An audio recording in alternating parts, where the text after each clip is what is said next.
As the crowd spat at the chain bride, a lone drover stepped down and freed her. The chain was maybe 18 inches long. Iron, not new. It ran from a bolt in the post to a cuff around her left wrist, and whoever had put it there had not been gentle about it. The skin above the cuff was dark and swollen, and she was holding her arm at an angle that told you it hurt bad enough to matter. I noticed that first, before the crowd, before the man on the platform doing the talking. I'd ridden into Dellard's Creek with 940 head of cattle, and a crew of 4 and no intention of staying longer than it took to water the animals and buy flour and move on north. The town sat in a bowl between 2 dry ridges and smelled like it knew it. Feed store, saloon, a church that leaned, a livery where one of the doors had been off its hinges so long someone had just propped it with a rock. Main Street was unpaved, and the dust that morning was the color of old rust. The crowd had gathered in the open space in front of the courthouse. Maybe 60 people, more coming. I could hear the man on the platform before I could see him clearly, a big voice, practiced, the kind a man uses when he's used to being listened to whether people want to or not. I stopped my horse at the edge of things and looked. She was standing on a low platform beside the man. Not a stage, more like a loading dock about knee-height, and she was standing straight as she was able with her left arm pulled toward the post at an angle that forced her body into something not quite balanced. She was wearing a white dress that had been white sometime recently, a wedding dress. I understood after a moment, though one sleeve had been torn at the shoulder. Her hair was dark and mostly pinned, but some of it had come loose, and she hadn't been allowed to fix it. She was looking at the crowd the way an animal looks at a thing it's already decided it cannot outrun. Not afraid so much as past afraid. Calculating. The man talking was named Aldous Kretsch. I would learn that later. That morning he was just a fat man in a good suit with a sheriff's badge on his lapel and a voice that carried. He was explaining something to the crowd, an arrangement, he called it, a lawful arrangement, and what I pieced together in the first minute or so was this. The woman had been promised in marriage to a man named Heller, a rancher east of town with land and money and a history of going through women, and she had refused. Worse, she had tried to leave. She'd been caught 12 miles out by 2 of Kretsch's deputies and brought back, and now the arrangement was being re-explained to her in public, with a chain, as a persuasion. Somebody in the crowd threw something. I didn't see what it was. It hit her on the shoulder, and she turned toward the impact and then turned back, and the set of her jaw didn't change. Another person spat. I watched that one. A woman, middle-aged, respectable-looking dress, church clothes maybe. She spat and said something I couldn't hear, and the crowd around her approved of it. I sat on my horse and watched this for a little while. I am not going to pretend I had some great moment of decision. I didn't think it through. I am a man who has spent most of his life on the back of a horse, going from one place to another with cattle. And what I knew then, as well as I know it now, is that some things are wrong, and you know they're wrong in your chest before your head gets involved. And the only question is whether you're the kind of man who does something about it, or the kind who watches. I stepped down. I tied my horse to the hitch rail at the edge of the crowd and walked through the people toward the platform. They parted some, not because they were making way for me, but because I am not a small man and I was walking in a direction and they moved. The man from my crew, Borden, who was behind me leading the remuda, called out something, my name, a question in his voice, and I didn't answer him. I walked up the 2 steps to the platform. Kretsch stopped talking. He looked at me. I didn't look at him. I looked at the chain. The cuff was fastened with a padlock, not a key lock, a bolt lock that you could open without a key if you had the right tool. And I had in my coat pocket a farrier's nail punch I've been carrying for 10 years because it is useful for things. I took it out and worked the bolt, and it took about 30 seconds, and then the cuff was open, and I caught it before it fell, and set it down on the platform boards because I didn't want it dropping on her arm. She didn't move. She was watching me, not grateful, not anything yet, watching. Kretsch said, You have any idea what you just did? It was not exactly a question. Freed her, I said. The crowd was quiet in the way a crowd gets before it isn't. I turned to her and I said, quietly, just to her, you got somewhere to go or you need a direction. She looked at me a long moment, the dark of her eyes. She'd been crying sometime in the last few hours. I could see the dried tracks, but she wasn't crying now. She said, I don't know you. You don't, I agreed. Why'd you do that? Because it was wrong, I said. Kretsch said something behind me about jurisdiction and lawful arrangements, and I half turned and looked at him. He was big and the badge was real, and he had 2 deputies in the crowd I could see and probably more I couldn't. I said, you chain a woman to a post and sell her to a man she doesn't want. You've moved past law into something else. I'd think careful before you tell me how legal it is. There was a silence. Kretsch said, you're a trail man. I am. You got cattle. 940 head, give or take. He thought about that. Not the principle of it, the cattle. A man with nearly 1,000 head is a man with leverage, whether he means to use it or not. He thought about whatever Heller would say and whatever the county seat would say, and whether this was a hill he wanted to plant a flag on in front of 60 people. He decided it wasn't. He said, get her out of my town by sundown. He said it like he was being generous, like he was the one doing the freeing. I turned back to her. Her arm was still held at that angle, protecting the wrist. I said, can you ride? She said, yes. I said, I've got a spare horse. I'm headed north to deliver cattle. You can come that far and figure out where you're going from there, or you can go another direction right now. Your choice. She looked at the crowd. She looked at Kretsch. She looked at me, and whatever she was reading in my face, she read it, and she said, north. We walked off the platform together. The crowd gave way. Nobody touched us. Borden was waiting at the hitch rail with his mouth open, and I said, bring up the gray mare. And he did it without asking questions, which is one of the things I've always valued about Borden. I didn't help her up. She didn't need it. We rode out of Dellard's Creek with the cattle moving ahead of us and the dust coming up and the sun already getting hot. She rode a horse the way someone who's ridden their whole life rides, easy in the saddle, not thinking about it. After a while she said her name was Clara Voss. Her father had been a rancher 2 counties over, dead 3 years, and the land had gone to debts, and she'd been working for a family in Dellard's Creek when Kretsch and Heller had come to what they called an arrangement. She said it flat, no bitterness in her voice. It was just what had happened. I told her my name. She said, Callum Doyle, tasting it some, like she was deciding if it was a name she could trust. What do you do with 940 cattle, Mr. Doyle? I told her about the drive. She asked questions that were not small-talk questions, where I was delivering, what the grass was like north of the river, what I was owed on delivery. She was thinking something through. I let her think. That was the first day. There are things I should tell you about the next 2 weeks. I'll tell them in the way I remember them, which is not in order. The first night she slept by the fire closest to Borden, who was the least threatening-looking of my crew, and I noted that and said nothing. By the 4th night she was sleeping on her own side of the camp and not calculating distances. Her wrist healed crooked. Not badly, but the swelling came down wrong on one side, and she felt it in cold weather after that, and I know because she told me so much later, not then. Then she didn't mention it.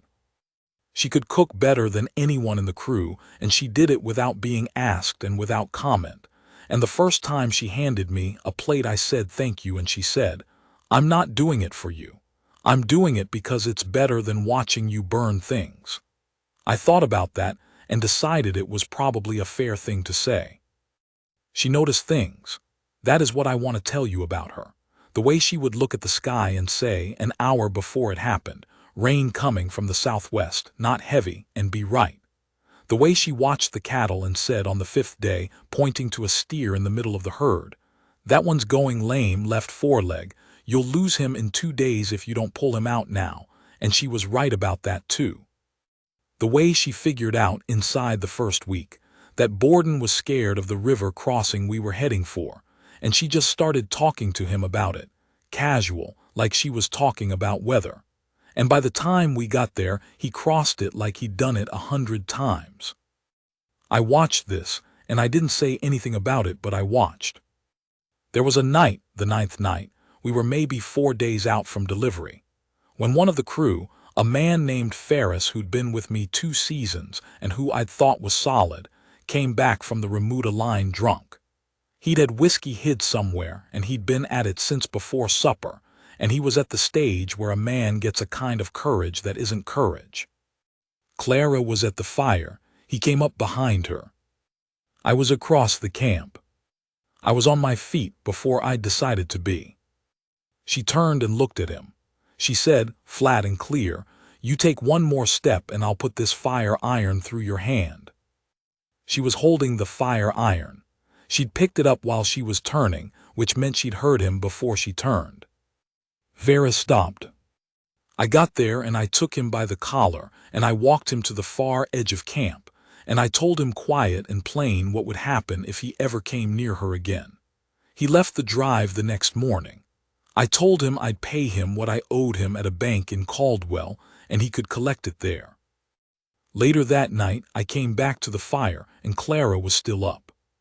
She looked at me and said, "You didn't have to do that." I said he was trouble. She said I was handling it. I said I know you were. She looked at me a moment. She said, "Then why?" I said, "Because I could. Because it was mine to do. Because some things you do not leave to a woman to handle alone when there's a man standing 20 yards away." She was quiet. Then she said, "That's a different answer than I expected." I said, "What did you expect?" She said, "Most men say it's because the woman can't handle it herself." I said, "I watched you pick up that fire iron while you were turning around in the dark. You can handle yourself fine." She looked at me. She had a way of looking that was still. None of the fidgeting people do when they're uncertain. She said, "Why'd you really get off your horse in Dellard's Creek?" I thought about the honest answer. I said, "Because I was tired." She waited. I said, "Tired of riding past things. Tired of being the man who waters his animals and buys his flour and moves on and doesn't look at what's happening in the street. I've done that a long time. A long time. And that morning I was done doing it." She said, "That's the first honest thing you've said to me." I said, "I've tried to be honest with you." She said, "You have, but that's the first thing that cost you something to say." I sat with that. She said, "Your wife." I said I had one. She died 11 years ago, fever. She said, "I'm sorry." I said her name was Alice. She was a good woman, better than I deserved probably. I went back to driving after. I just kept going. The fire was getting low. Clara put 2 pieces of wood on it without looking up and they caught. She said, "Where do you go after you deliver the cattle?" I said, "I've got land in Wyoming territory. Haven't been there in 2 years. I own it, pay a man to keep an eye on it, but I haven't been there." She said, "Why not?" I thought about that. I said, "Because going back to it means deciding what I'm doing with the rest of my life." She looked at the fire. She said, "That seems like a decision that's been waiting a while." I said, "It has." She said, "What's the land like?" I told her. Valley between 2 ridges, river on the east side, good grass, enough timber. A house that was solid if not beautiful. I told her about the meadow in July when the grass came in high, and the light came down off the ridges in a way that made the whole thing look like something you'd put in a painting. I told her more than I'd meant to. She listened to all of it. Then she said, "I have $70 saved. Kretsch didn't find it. I don't know what $70 buys in Wyoming territory." I said, "It buys a start." She looked at me. I said, I want to be plain with you. I'm not asking you anything. But I want you to know that if you wanted to go north, not just to Caldwell but further north, you'd be welcome.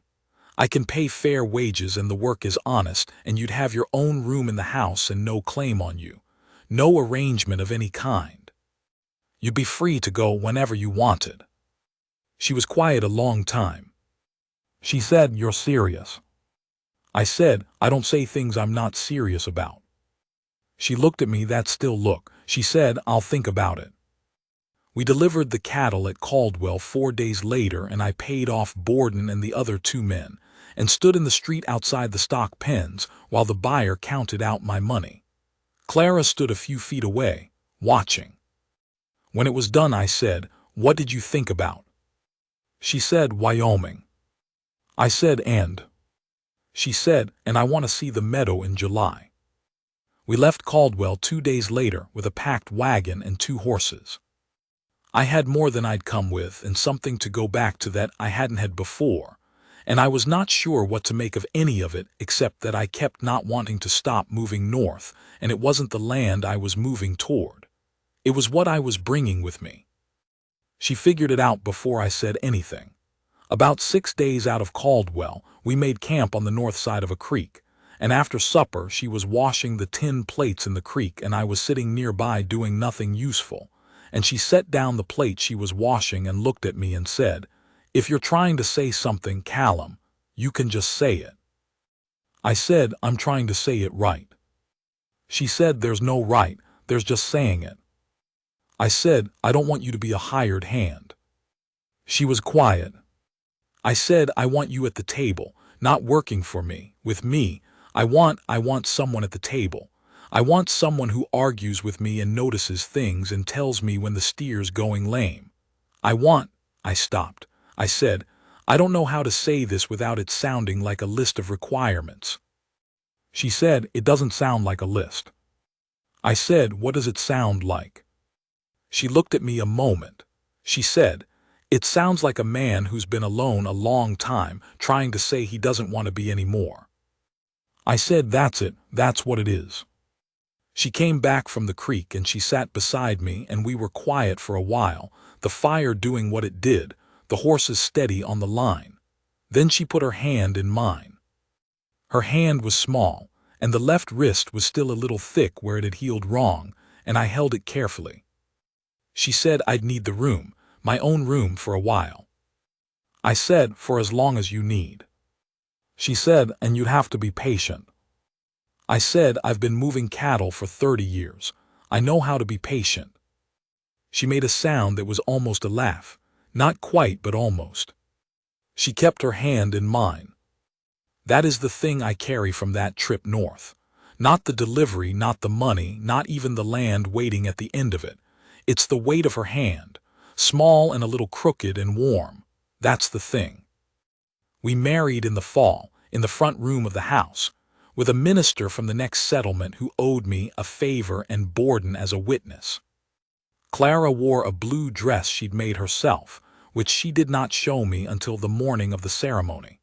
She stood in the doorway in that dress and looked at me and said, "You can still change your mind." I said, "I cannot." She came forward, and I took her hands, and the minister said the words, and we said the words back to him, and that was that. She was right about the meadow.